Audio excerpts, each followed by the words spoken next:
Well, the nations of Poland and Sweden have announced they'll refuse to play Russia in World Cup qualification matches following the invasion.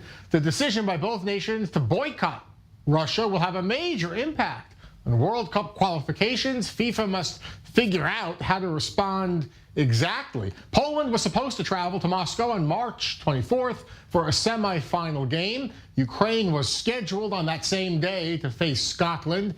Many national team players are expressing their support on social media on the decision to boycott the Russian team. It's interesting to note here that FIFA president Gianni Infantino has failed to just cancel his playoff games despite global pressure, or even to specifically condemn the actions of President Putin, who Infantino has praised in the past. Russia hosted the last World Cup in 2018. Putin awarded Infantino with a Friendship Medal the following year.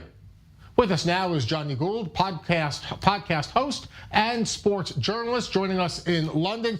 Johnny, good to see you. I want to ask first about the Champions League final. What does it mean? What message does it send to pull that game out of Russia? And how big of a blow is it really financially, let's say, just to St. Petersburg? Jeff, you said it yourself. The World Cup in 2018 was hosted in Russia. The Winter Olympics were in Sochi just a matter of years before. This is an absolutely huge blow to the prestige of the Kremlin, who use this as a propaganda machine to show that they are one of the sort of foremost nations of the world. That's no longer. And clearly, what's so amazing about these boycotts now, and you've mentioned that in the package and yourself just now, Poland, Sweden, and the Czech Republic refusing to play World Cup playoffs with the Russian opposition. It's from the ground downwards. You know, the players have access to social media. Yesterday, in a Premier League game, two Ukrainian players hugged an opposing Everton and Manchester City teams. The whole stadium came round in applauding them in solidarity.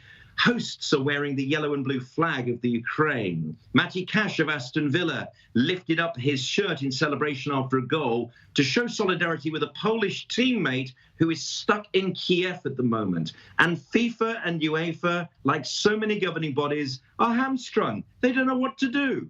They were given the Friendship Medal, as you mentioned, after the World Cup. They don't want to upset Putin, and yet it's impossible for them to guarantee that a game with Russia could be played by any nation when they have absolutely refused to do so. And in a true message of friendship, if you remember, the European Championship was jointly held between Poland and Ukraine a few tournaments ago, 2012, I seem to remember. What Poland have said is that all Ukraine home games could be played on Polish soil. Now, that is friendship. So what will, I mean, you mentioned the big question mark here about FIFA. What will they do you think, about all these World Cup qualification games? I mean, Ukraine's national team set to play in a few weeks, other teams refusing to play Russia. What is this going to mean for standings? If they don't make a decision of some kind today or some kind of statement, they're going to be made to look stupid. And FIFA are trying to extricate themselves from the very sorry episode of years of Sepp Blatter. And they're not doing very well today, I must confess, because if the host nation FAs refuse to play them, then it does look like Russia won't be taking part in this World Cup, whether they're good or not. And so in the first instance, they will suspend the group, I'm hoping. And then following that, I would imagine that Russia faces disqualification, because there's absolutely no way any Western sovereign nation in their World Cup group would want to play Russia for the foreseeable future. It's over in football for Russia. Are you surprised that FIFA hasn't had a statement, hasn't issued any kind of guidance or update so far? And do you think that this is in some way, because of the close, perhaps personal relationship between President Putin and the head of FIFA? Yeah, I mean, you can see the compromises all over the world, which has been the hallmark of Vladimir Putin's masterminding of this authoritarian state he's created. All the compromises, trying to split and divide. Look at how Germany have been intransigent in joining the European NATO coalition of the willing because of that gas pipe, the relationship between Britain and Russia because of the real estate property investment in London, which I'm hoping, as a British citizen, is being dealt with swiftly. I don't think those boycotts and those freezing of assets is going far enough so quickly enough.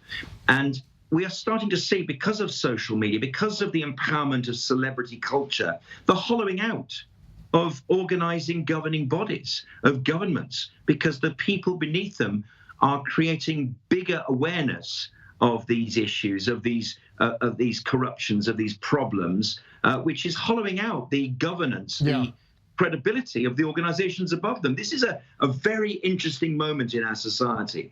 Chelsea owner Roman Abramovich has given trustees of the London team's charitable foundation stewardship of the Premier League club. The Russian billionaire famously bought the club back in 2003, says that he is taking the best decision now for the interests of the club.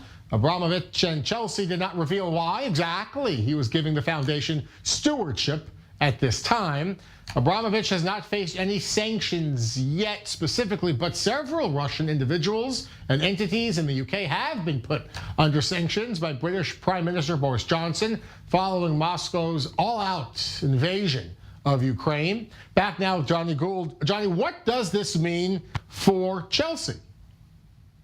In terms of the ownership, not a great deal, I must say, because when push comes to shove, the governance will still be reliant upon the revenue of Roman Abramovich. So even though the day-to-day running of the football club will be among the foundation, which includes, by the way, former British gold medalist Olympic hero Seb Coe, when push comes to shove, it'll be in terms of relationship between Chelsea's chief executive and Roman Abramovich. The money will still be important and he will have the final say. But when it comes to the nitty-gritty, the idea that Abramovich is pulled away from potential boycotts or asset freezes means that Chelsea, who are the current world and European champions, are at least safe from now for any sanctions which the British government might impose on Russian-owned assets in London. Could that change? I mean, in some ways, it's a shell game of words here. You know, as you mentioned, Abramovich giving stewardship, control. He still has the team, though. Could that change? I mean, could there be, in the not too distant future, a possibility that the team is seized, that the assets are seized, and he doesn't have the team anymore? I would say the British government would think very carefully, think twice, and think probably thrice about imposing sanctions on the world's most popular game and the world's richest league. I think it would be an extremely unpopular decision by Boris Johnson's government to sanction Chelsea because, of course, it would instantly destroy the integrity of the whole of the Premier League. And this year, Jeff, we had a very significant moment in the revenue of the Premier League. And for the first time in the league's 25-year history, foreign revenue from television rights exceeded those of British television rights. It's a global game. It's a very powerful soft power instrument that we have in England. And I'm pretty sure that no one in the government will want to sanction Chelsea and upset, in fact, the integrity of the whole league itself.